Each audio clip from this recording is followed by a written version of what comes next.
Ошентип менин атам киши өлтүргөн, деди Турусбек.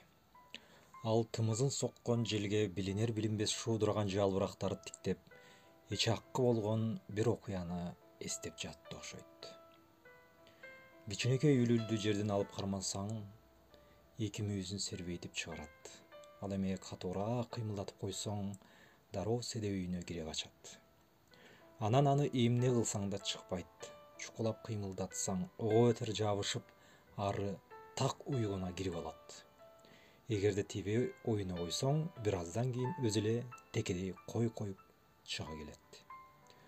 Бала кезде мындай көрүнүштү далай жолу байкагандырсыздар. Биз да сол кетпей үн катпай отура бердик. Бирок кеп мында гана эмес, деп улантты Турусбек аңгемесин. Согуш жылдары каатчылык. Айылдагы аскерге жарактуу эркектердин бири калбай майданга кетишкен. Мен анда жаш бала болчумун. Энем көбүнчө үй оокаты менен алек, ачуусу чукулураак адам эле. Бир бууракандап алса, атам экөөбүзгө күн көрсөтпөйт. Ал эми атам болсо эч кимге пайдасы да, зыяны да тийбеген адам. Бирок кез-кезде ичип коймою бар. Айрыкча Мырзабек Зөөкүр деген досу кезиксе ичпей койбойт. Кээ бирөө мас болсо кыжырланат, кээ бирөө тескерисинче душманын да кечирип өбүшүп, мээримдүү боло калат эмеспи? Атам да ошондой киши. Ичип алсам момун болуп, каткырып күлүп, мени эркелетип, энем эмне дебесин кың дебей тилин алчу. Бирок мындайда энем чатак чыгарчу. Атамды тилдеп, мени каргап шилеп үйдөн кууп чыгып тамак бербей жүдөтчү. Атам энемден кадимкидей коркот.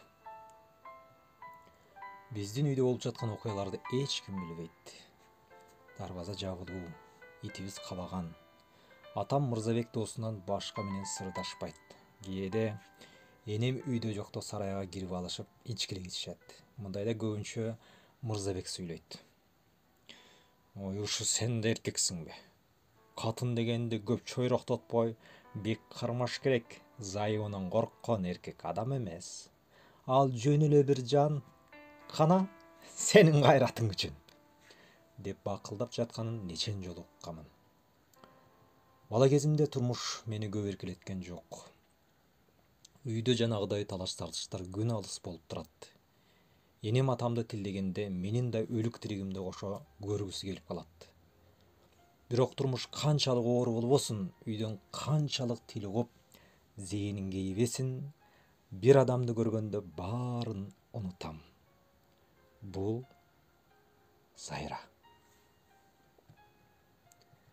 Зайранын атасы согушка кеткен. Энеси Сурмаш болсо, 1-2 айдан кийин айылда дүкөн кармаган Төкөр Маамыт менен баш кошуп Казакстанга көчкөн. Зайра энеси менен кошо кетүүнү каалабай, чоң энеси Аалыкандын колунда калган. Алардын үйү көчөнүн аркы башында. Кечинде энем баланчаныкынан сүт алып кел деп колума караба берет. Бирок мен кимдикине жиберсе да сүттү Аалыкан чоң энемен сурап келем. Айылда саат 6-7лерде эл орунга отуруп, от жагыла баштайт. Бул маалда мени кайда жумшасак кыңырылып үйдөн кетпейм. Анткени балким Зайра биздикине от сурап келип калабы, деп ойлойм. Бирок ал келбейт. Рас. 1-2 жолу көөм койгон оту өчүп калыптыр. Эмнегедир ортодогу үйлөргө кирбей, биздикинен алып кеткен. Андан кийин түк келген жок. Ошондой болсо да келип калабы деген үмүтүм өчпөйт. Зайра менден кичүү болсо да экөөбүз бир класста окуйбуз. Мында жашыруун сыр бар. Аны өзүмөн башка эч ким билбейт. Мен 7-де окуп жүргөндө, ал 6-да болчу. Адегенде 7-класс менен 6-классты бир бөлмөдө бир мугалим окутчу. Анткени мугалимдердин көбү согушка кетип, мектепте 4 гана окутуучу калган. Мындай системаны Карликовый деп коюшчу эле. 8-не өзүнчө мугалим окутчу. Байкасам, 6-га келгенде Зайра экөөбүздү 2 бөлүп жибере турган. Окууну бүткөндө бир институттан окусакпы деген үмүт да бар эле. Ошондуктан мен 7-де дагы бир жыл калып Зайраны күтүүнү туура таптым. Албетте, муну анын өзүнө да айткан жокмун. 3-чейректен баштап сабакка көп келбей, келсем да үй тапшырмасын аткарбай, аткарсам да эсебин туура чыгарбай, жазуусун атаялап ката жазып келүүчү болдум. Буга мугалимдер таң калат, анткени мурда жакшы окучумун. Директорубуз мени бир нече жолу кабинетине алып кирип, жакшы да, жаман да сүйлөшүп көрдү. Айласы кеткенде үйгө барып ата-энеме даттанып таяк да жедирди. Бирок мен өз максатымдан кайтпадым. Ошентип 7-класска көчпөй калдым. Рас. Ата-энем, ага туугандарым бир топ капа болушту. Чогуу окуган классташтарымды кызалабай койгон жок. Бирок мен ойлогон оюма, алдыма койгон максатыма жетиштим. Эмдиги жылы Зайра экөөбүз бир класста окуйбуз. Балким бир партага отурабыз. Анан Пржевальскийге барып, педагогикалык техникумга киребиз. Муну эстегенде башыма өткөн мага сокур тыйынчалык да болбой калат. Биздин айыл абдан көркөмдүү жерден орун алган. Жери да өтө жакшы, семиз. Бир гана жетишпегендиги суу жок. Айылдын бери четинде чоң алыш бар. Бирок анын суусу бат эле соолуп, аштыкка да жетпей калат. Рас. Азыр канал салынып, ГЭС курулду. Бирок ал кезде суу маселеси кыйын эле. Кышында кар эритип ичебиз, жазында болсо кыядан түшүп, 2-3 чакырымдай жерден Жыргалаңдын так өзүнөн чакалап ташыйбыз. Албетте, бул оңой жумуш эмес. Өзүмдүн да кыйгыраак кыялым бар эле. Чаканын үнү шылдыр эткенде эле дыр коюп качам. Апам: окуй, жанагы дүмүрөйгөн шайтан азыр эле ушул жерде турат эле. Заматта кайда жетип кетти?" деп сыйпалап калат. Ал эми чукул жерден колго түшүп калсам, "Белим ооруду, бутумду чыгарып алдым" деп атам өз ишке киришмейинче тултуюп барбай коем. Бирок кээде таптакыр башкача болот. Зайранын чөйчөктөй чакасы болор эле. Ал апкечин назик ийинине коюп, кыяны көздөй баратканын көрсөм, чымын куюм болуп үйгө жетем. "Апаке, суу алып келейинби?" "Ботом, сени кайсы кудай жалгады?" "Алып келейинчи, апа. Суунун зыяны тийбейт го. Кечээ атаң экөө эле бараң 2 чака алып келтирдик эле. Эми эмне болду?" "Таяк сага майдай жагат го, оодум. Суу бар, кечинде алып кел."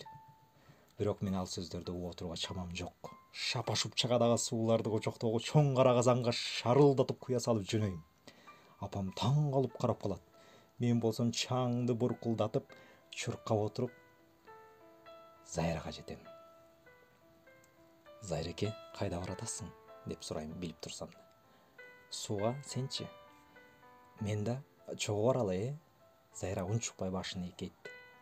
Тал-тал өргөн чачтары сеңселе түшөт. Бир топко дейре унчукпай жүрүп отурабыз. Анан Зайра 3 чоң седеп тагылган жашыл баркыт бешмантын чечет да ийинине апкечтин алдына түшөйт. "Ийниң ооруп кеттиби, Зайреке?" "Жок, жөн эле." Ал кандайдыр түшүнүксүз күлүмсүрөйт. Ийини талып кеткени менден жашыргысы келет, бирок чакаларды өзүм көтөрүп алам. Кыздар өзүнчө бир кызыккалык болот экен. Мурун 4-5 класстарда окуп жүргөндө чогуу эле ойной берчүбүз. Ал тургай биз менен кошо мугалимдердин жашынып чүккө да атыша кетчү. Бирок бир топтон бери Зайра кандайдыр башкача болуп кетти. Дайыма менден да, башкалардан да. Ал тургай бүт дүйнөдөн уялып тургансыйт. Чүккө ойноп, тезектен чылым оромок тургай элдин көзүнчө жаныма келип, мени менен сүйлөшкөндү койду. Билбейм эмнекенин. Бара-бара мен да уялчы. Ошентип менин атам киши өлтүргөн.